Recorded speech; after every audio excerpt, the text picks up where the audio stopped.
Teknologi nuklirnya untuk penyakit apa aja, Dok? Oke, pertanyaannya bagus banget, terima kasih. Jadi untuk sekarang memang sebagian besar ya hampir 80%, mungkin 85% itu digunakan untuk kanker.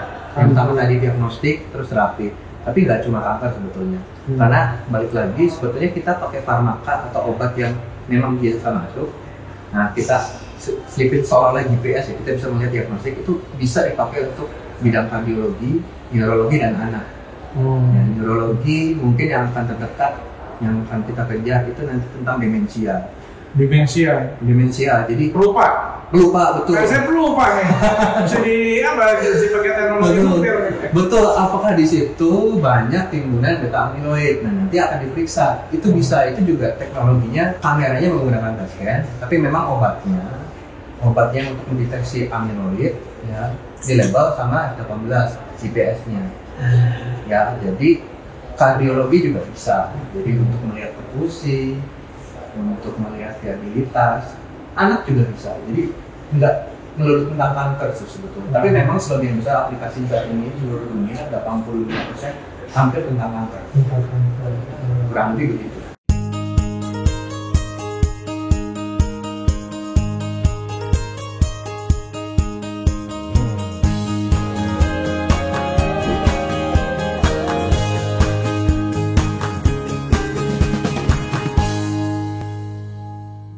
Halo, selamat siang. Saya nggak di sini nih ya. Iya, Dokter Alexander ya. Betul. Aduh, senang nih bisa ketemu dokter nih. Terima kasih. Iya, kita mau tanya-tanya tentang nuklir, katanya bisa jadi obat ya. Yes. Bisa ceritakan sedikit nih, Dok. Kita sekarang lihat ke dalam ya. Oke, silakan. Mari Kak. Terima kasih. Jadi nuklir ya.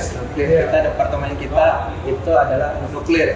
Ya, jadi sebetulnya kita pakai farmaka. Farmaka itu obat yang sebetulnya ada biasa. Hanya saja bisa kita label dengan sinar gamma atau radioaktif. Ya, jadi itu kita tentang diagnostik. Nah, kalau bisa kita label dengan radiasi beta, itu namanya terapi. Jadi dengan farmaka yang sama, kita ganti radioaktifnya yang mengeluarkan gamma itu diagnostik, sedangkan yang mengeluarkan beta atau alfa itu terapi. Nah, makanya theranostik, terapi dan diagnostik. Itulah sebetulnya asal mula katanya dari situ. Ini saya karena orang bukan kedokteran agak pusing ya dengarnya. Kalau pakai bahasa awamnya apa nih, Dok? Oke, jadi kita pakai obat yang sebetulnya hampir mirip, obatnya sama. Iya. Ya, yang Obat kan kita makan ya. betul, Masuk bisa dalam- makan, bisa disuntikin. Iya, Atau disuntikin. ya ada yang dihirup. Cuma bedanya itu kalau diagnostik modelannya kita label kayak GPS supaya kita bisa lihat. Oke. Ya. Nah, kalau yang terapi itu kita label untuk terapi gitu. Terapi. Jadi saya harus diagnostik dulu, lihat dulu, Iya. habis lihat kita terapi. Ya, makanya kita punya istilah, kita akan treat apa yang kita lihat, yang Iya. we treat what we see. Setelah itu kita bisa lihat apa yang kita terapi, see what we treat.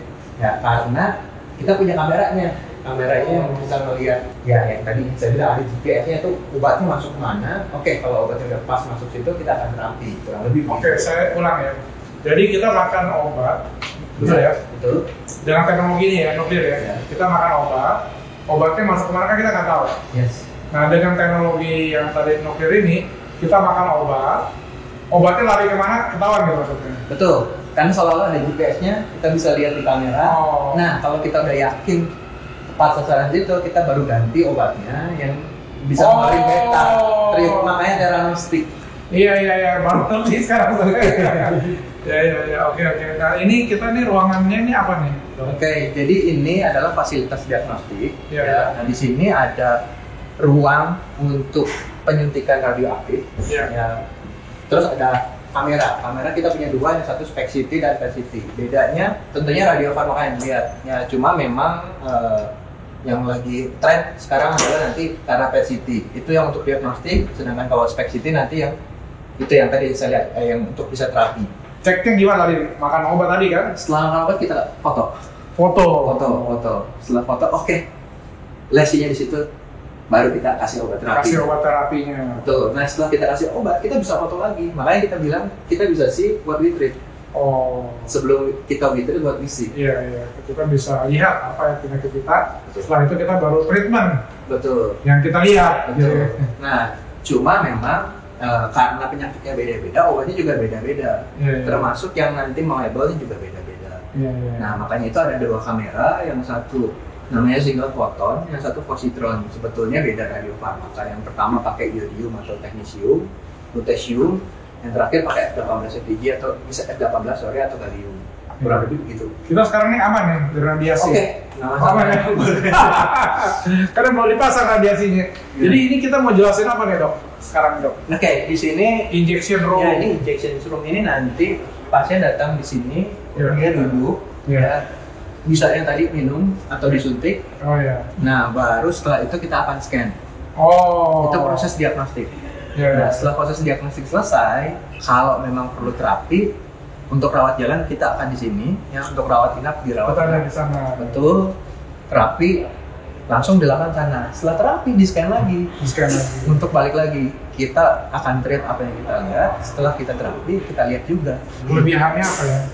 Dibandingkan yang lain ya? Dibanding yang lain, ya kita mungkin bisa bilang Bisa mendeteksi tadi kan? presisi ya. Presisi. Dan spesifik dalam artian kita akan treat setelah diagnosiknya itu oke, ada. Oke, masuk itu kita yakin baru kita terapi. Teknologi nuklirnya untuk penyakit apa aja dok? Oke, pertanyaannya bagus banget, Pak. Terima kasih. Jadi untuk sekarang memang sebagian besar ya hampir 80%, mungkin 85% itu digunakan untuk kanker. Yang pertama tadi diagnostik, terus terapi. Tapi nggak cuma kanker sebetulnya. Karena balik lagi sebetulnya kita pakai farmaka atau obat yang memang biasa masuk. Nah, kita selipin seolah-olah GPS ya, kita bisa melihat diagnostik itu bisa dipakai untuk bidang kardiologi, neurologi dan anak. Ya, neurologi mungkin yang akan terdekat, yang akan kita kejar itu nanti tentang demensia. Demensia, jadi Pelupa. betul. Saya pelupa nih. Bisa di apa? Bisa pakai teknologi nuklir. Betul. Apakah di situ banyak timbunan beta amiloid? Nah, nanti akan diperiksa. Itu bisa, itu juga teknologinya, kameranya menggunakan PET scan, tapi memang obatnya untuk mendeteksi amiloid ya dilabel sama F18 GPS-nya.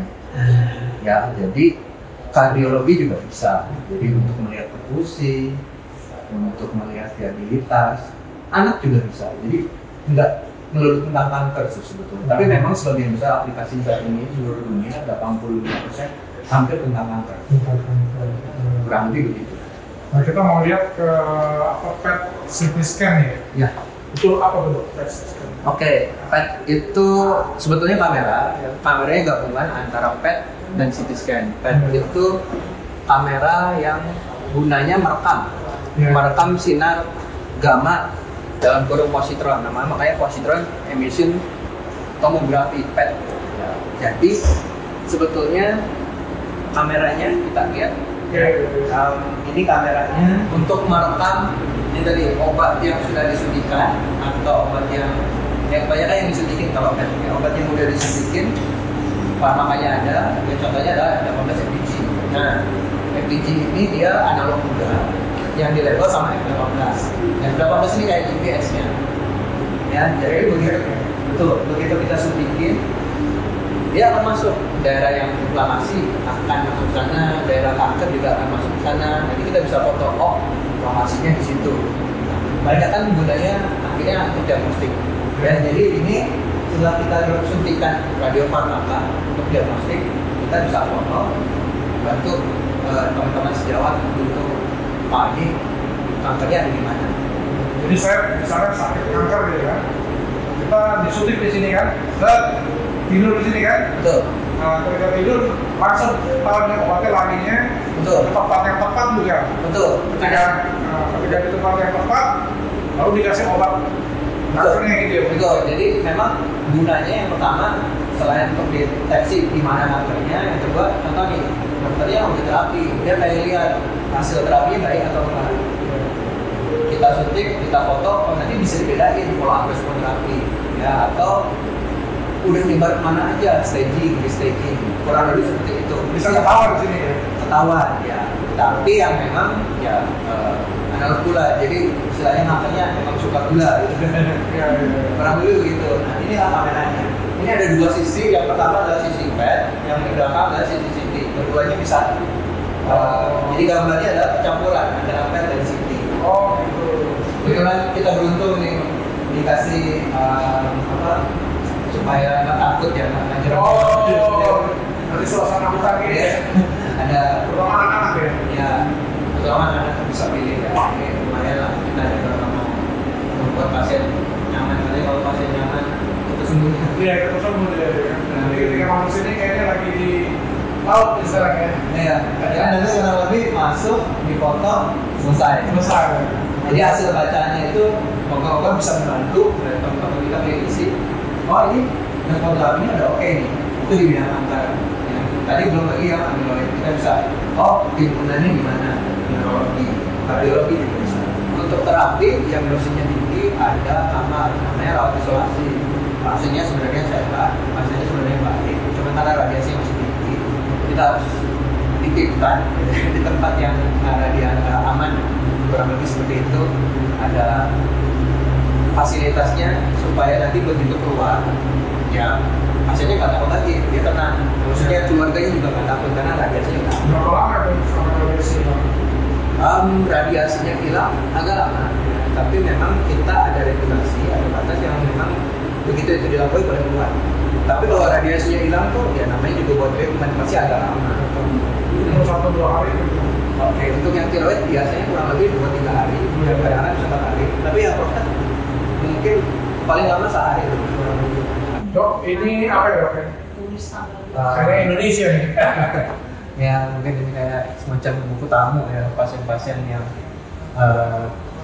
udah pernah ke kedokteran nuklir, dia tulis dari mana, siapa namanya. Oh, Lumayan sih, kayaknya hampir.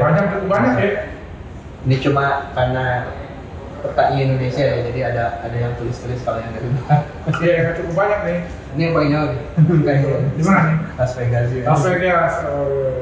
Oke, terima kasih nih dok. Terima kasih banyak ya. Baik. Dokter Alek, terima kasih. Semoga informasinya membantu. Iya, iya, iya.